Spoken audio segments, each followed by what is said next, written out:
গ্ৰীষ্মৰ বন্ধ উপলক্ষে যোৱা 16 জুলাইৰ পৰা বাইহাটা চাৰিআলিৰ সংগীত কানন মহাবিদ্যালয়ৰ উদ্যোগত আৰম্ভ হৈছে এটি সংগীতৰ বৃহৎ কৰ্মশালা।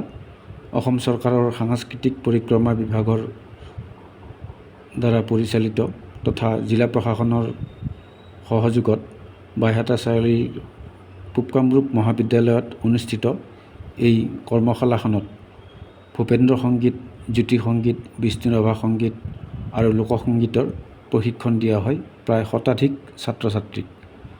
আৰু এই প্ৰশিক্ষণটোত বিশেষকৈ অধিক গুৰুত্ব দিয়া হয় অসমীয়া লোকসংগীতৰ ওপৰত।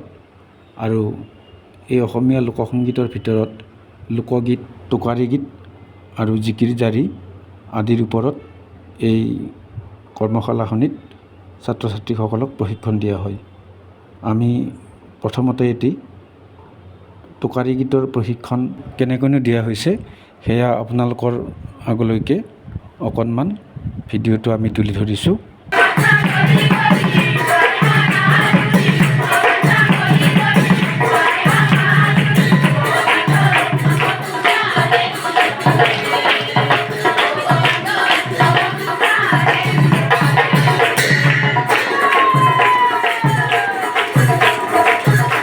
টোকাৰী গীতৰ প্ৰশিক্ষণত প্ৰশিক্ষক হিচাপে আছে আমাৰ অঞ্চলৰে আগশাৰীৰ লোকগীতৰ শিল্পী ভগৱান ডেকা, মুন শৰ্মা, আন এগৰাকী আগশাৰীৰ শিল্পী গীতা কুমাৰী, ৰুণু ডেকা আৰু অনিৰ্বাণ শৰ্মা আদিকে ধৰি বহুকেইজন শিল্পীয়ে এই টোকাৰী গীতৰ প্ৰশিক্ষণত অংশগ্ৰহণ কৰি ছাত্ৰ ছাত্ৰীসকলক প্ৰশিক্ষণ দিছে।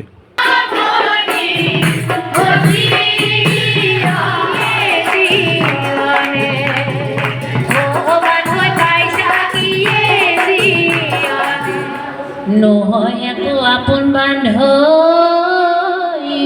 হবে মায়াৰ জৰি,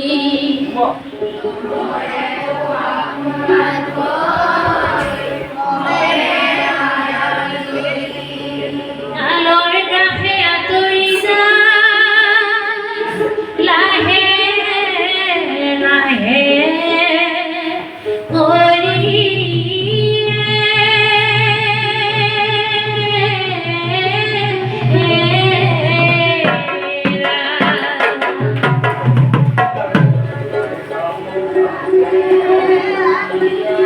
টোকাৰী গীতৰ লগতে কামৰূপী লোকগীতৰো প্ৰশিক্ষণ প্ৰদান কৰা হয় প্ৰশিক্ষাৰ্থীসকলক।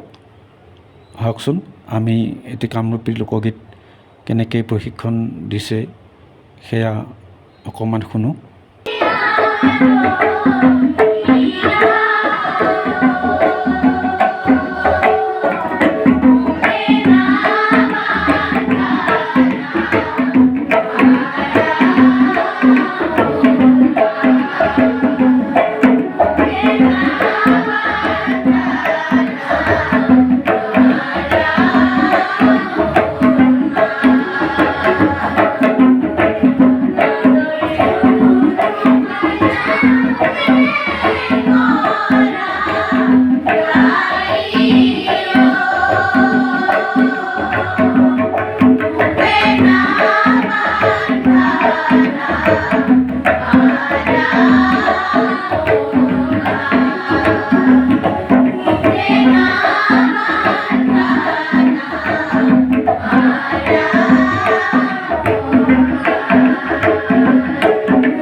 কৰ্মশালাখনিত কামৰূপী লোকগীত তথা টোকাৰী গীতৰ লগতে জিকিৰ গীতৰো প্ৰশিক্ষণ দিয়া হয়।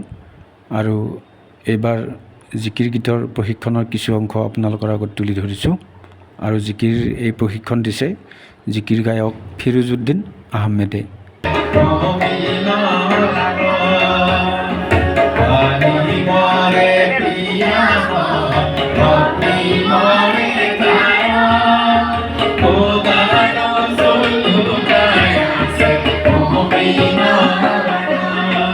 আজিলৈ আমি ইমানতে সামৰিছোঁ।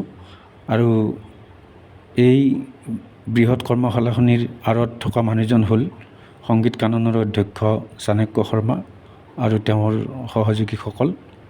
আমি তেওঁলৈ যথেষ্ট কৃতজ্ঞতা যাচিছোঁ, কাৰণ আমাৰ অঞ্চলত এনেকুৱা কৰ্মশালা কোনোদিনেই আগতে হোৱা নাছিলে। গতিকে আমাৰ বিশ্বাস এনেকুৱা কৰ্মশালাৰ যোগেদি নতুন প্ৰজন্মই লোকসংগীতৰ লগত ভালদৰে পৰিচয় হ'ব পাৰিব আৰু এই আমাৰ অমূল্য সম্পদটো জীয়াই ৰাখিবলৈ সক্ষম হ'ব।